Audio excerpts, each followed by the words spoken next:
Good evening, everyone. I call to order the September 19th regular meeting of the River Falls Board of Education. This meeting has been properly notified, and we will begin this evening with the Pledge of Allegiance.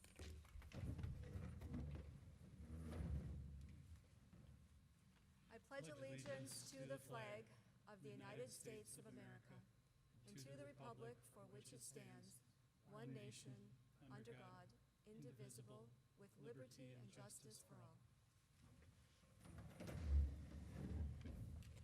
We will move into the hearing of visitors or delegations. Do we have anyone who would like to address the board this evening? Please come.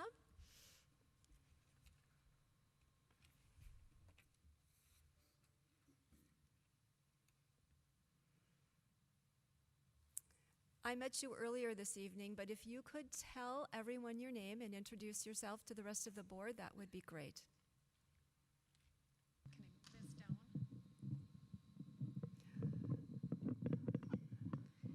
down? My name is Kimberly Borgerson.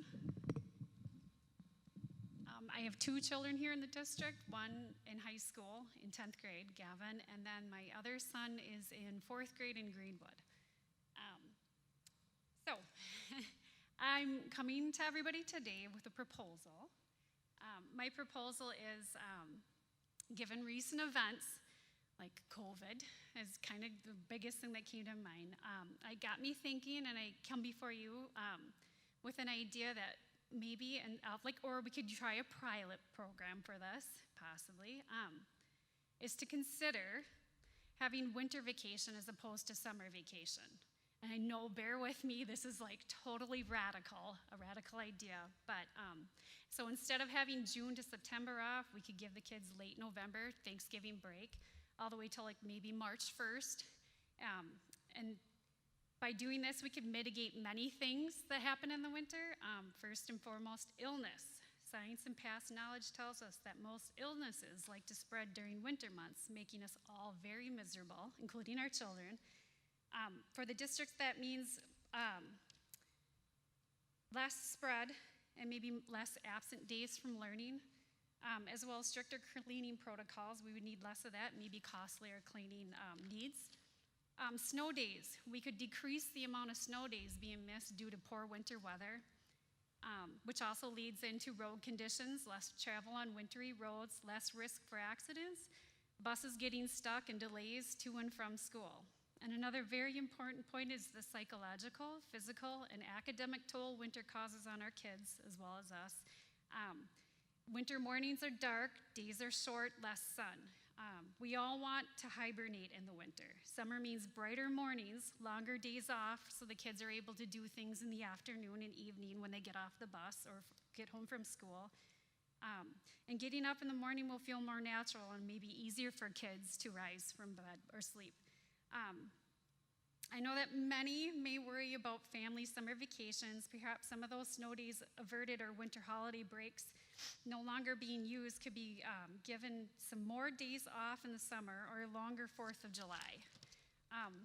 This could also help kids to explore more outside winter activities, given the few hours of sun that they have in the middle of the day during the winter.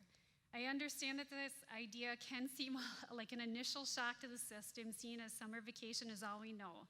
But both science and logic tell us that the way of living may no longer be viable to the health well-being of our society or community. And it may be time for a change. I ask that you please give this proposal a great consideration, as this could be a game changer and a positive and necessary change for the future of education. Thanks. Thank you, Kim. The way that public comment works is items that are not on the agenda, the board is not able to discuss or really have much of a response. But I will tell you, I've heard a lot of public comments, and this is the first one that makes that suggestion. So thank you for bringing a creative idea to us, and we can pass it on to the calendar committee to consider your suggestion. So thank you. Thanks. Any other visitors or delegations who would like to address the board? All right, then we are going to move on to some reports, and the first one is the superintendent's report. Be very brief. We had a very successful Turn your mic on. I'll be very brief. We had a successful annual meeting just prior to this meeting. In humor, I was going to threaten to show my PowerPoint presentation again at this meeting, but decided that I would take a pass on that.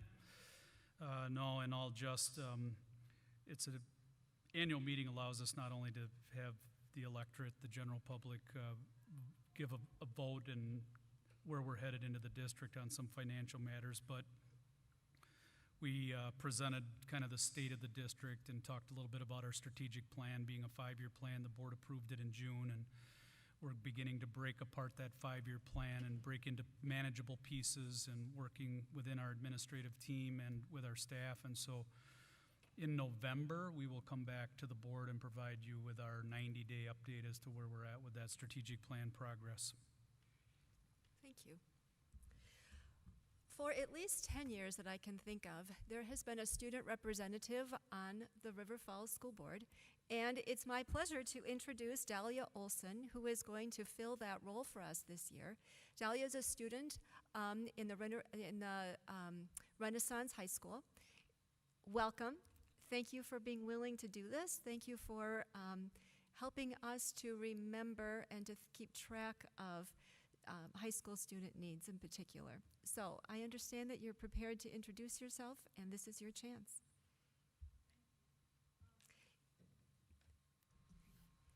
I'm Dahlia Olson. I started at the Renaissance last year. I have one sibling in the district and one graduated. I'm really excited about this opportunity. I'm excited to be able to have a voice and to learn how to express my voice.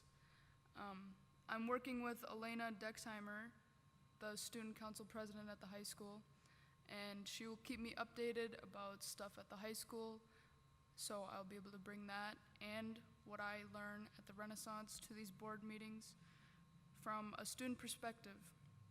Thank you. Well, you're welcome, and there will likely be times when we might turn to you and ask a question, but I also hope that you feel very free to raise your hand and to enter into the conversation, because that's why you're here. So thank you. All right, we're going to move on to action items. And at this point, we have the August 15th meeting minutes. It was a regular Board of Education meeting. We also have special electors meeting minutes from the August 30th meeting. There are special Board of Education minutes from the August 30th meeting as well. We also have bills that have been submitted for payment, as well as recommendations regarding employment. So at this point, do we have a motion to approve minutes, bills, and employment as presented? So moved. Thank you, Alan. Is there a second? Second. Thank you, Lindsay. Any discussion? All those in favor? Aye. Opposed? The motion is carried. At this point, we have before us the second readings of revised School Board Policy 110 related to the mission statement and philosophy education, as well as School Board Policy 111 regarding district educational goals. These changes to policy are to bring into alignment these statements with our new vision and values statements. So it's simply an alignment issue.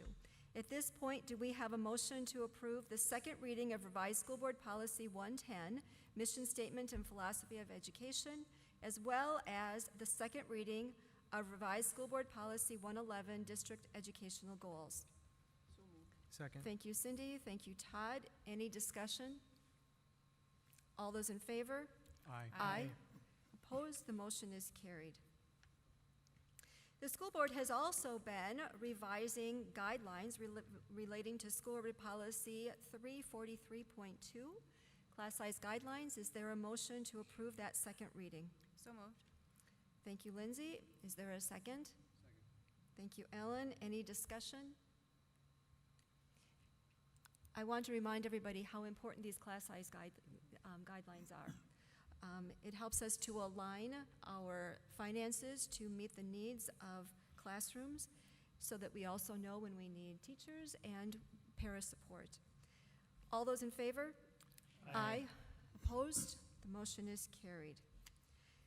At this point, do we have any proposed or suggested items for future agendas? Stacy, we'll get the, or hey, Jamie, we'll get the enrollment report at next board meeting in October? Yep, Chad will have our third Friday count in October, yes. Okay, Yes, Chad will have the third Friday count in October. for the October meeting, okay. Good. Anything else? All right, we are going to schedule some meetings. The Educational Program Committee will not meet in October. The Finance and Facilities Committee will meet Monday, October 10th at 6 o'clock. The Personnel Committee will meet Monday, October 10th at 7 o'clock or immediately following.